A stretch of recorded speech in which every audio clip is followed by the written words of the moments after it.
Veamos ahora el proceso descriptivo. El proceso descriptivo es esta etapa de la ciencia de datos donde pensamos que aplicamos unos modelos de muy baja complejidad porque lo que nos interesa es resumir la información, es dar una idea muy básica e intuitiva de qué es lo que están escondiendo los datos.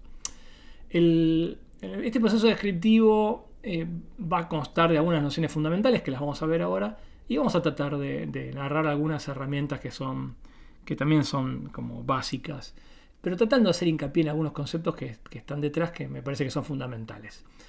Primero empezamos con la información. Siempre que pienso yo en la información en ciencia de datos, en mi cabeza me imagino una matriz donde tengo tantas filas como individuos, observaciones o instancias. En general pensamos que son n de estas. Y tengo tantas columnas como variables, como features o atributos. Y el elemento genérico de esta matriz, el x y j, es la medición que se le hace en la instancia y décima en el atributo j décimo. Esta es la estructura básica y mínima de información que tenemos nosotros en la cabeza cuando hacemos ciencia de datos. Por supuesto, las variables son las características o atributos que le medimos a los individuos y los individuos son estas unidades de análisis sobre las cuales se le miden esos atributos. Y esta matriz de información, quizá el resumen más básico que podemos hacer del mismo es extraer un vector de medias que tiene dimensión p, la misma dimensión que la cantidad de variables, donde cada uno de los elementos es el promedio de esa variable.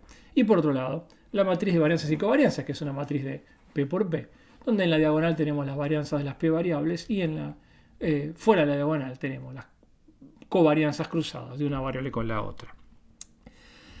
A mí me gusta pensar que cuando resumimos la información basados en nuestra matriz de datos, podemos hacer una de las dos cosas que voy a mencionar ahora, o las dos simultáneamente, que es tratar de resumir la información que hay en las instancias, resumir la cantidad de filas, y esto se lo llama, en general se lo conoce como técnicas de segmentación, el caso más típico es K-medias, donde una cantidad muy grande de observaciones las tenemos reduciendo en un grupito 3, 4, 5, 6, como me sea conveniente, pensando que cada uno de esos 3, 4, 5, 6 prototipos resumen a muchísimas otras observaciones que de alguna manera quedan representadas por estos prototipos.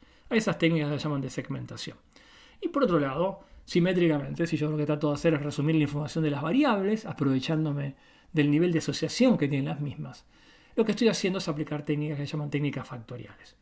El ejemplo más claro son los componentes principales. Entonces, siempre que pensemos en resumir información, vamos a estar aplicando, si es en las filas, técnicas de segmentación, y si es a lo largo de las columnas, estas técnicas factoriales. Puedo pensar, y esto es una manera interesante de pensar lo que estamos haciendo en ciencia de datos, que todo el tiempo nos movemos entre dos mundos. Un mundo observable, que es el que tendemos a pensar naturalmente, porque es el que tenemos muy claramente cuando miramos una base de datos, que es mediciones sobre individuos. Estos variables o atributos que medimos pertenecen a este mundo observable, que es lo que nos es dable medir, pero muchísimas veces hacemos toda una serie de procesos para tratar de descubrir qué hay atrás de estas variables o atributos, y esos procesos los llamamos inferencia, que es queremos ir más allá de lo que medimos y descubrir estos factores o variables latentes que están de fondo. El ejemplo para mí más claro que se me ocurre de esto es cuando en algún proceso médico uno le puede medir a un paciente un montón de variables, de mediciones en sangre, hemoglobina, glóbulos blancos, marcadores, y eso es lo que podemos medir, pero en el fondo lo que al médico le gustaría descubrir es el proceso de salud o de enfermedad que esa persona tiene, que por supuesto no es un observable directo, es algo que está latente, y la única manera que tenemos para poder descubrirlo es pasar por un proceso que es el proceso de medición, que es nosotros sobre los individuos realizamos mediciones, cuidado, los individuos pueden ser cualquier cosa, ¿no? Son las instancias. Con estas mediciones obtenemos esta matriz de información y después mediante el proceso de data science, que muchas veces son de índole inferencial, tratemos de descubrir esto que está latente, que está por debajo. ¿Para qué hacemos todo esto? ¿Para qué es esta instancia del proceso descriptivo? Bueno, por supuesto que uno quiere conocer los datos, descubrir patrones si es que no los conoce, o verificar si algunos de ellos que nos parecen que debieran estar y queremos saber si realmente los datos lo tienen, o entender estos patrones. Muchas veces necesitamos resumir la información porque la información como viene es muy compleja, tratar de encontrar si las variables están asociadas. Y un una etapa importante del proceso descriptivo es la detección de anomalías. Sea porque pueden ser errores que después me pueden molestar en algún proceso explicativo o predictivo, o no, o porque esa anomalía puede llegar a terminar siendo una oportunidad de negocio, por ejemplo. Y obviamente hay una lista mucho más grande de motivaciones, estas son las primeras que se me ocurren. Las variables. Las variables tienen como diferente carga informativa y acá las ordené de la menor carga informativa a la mayor carga informativa. Las variables categóricas o cualitativas son las que tienen la menor carga informativa, ¿no? Por ejemplo, no sé, el tipo de auto. No lo puedo poner en una escala numérica.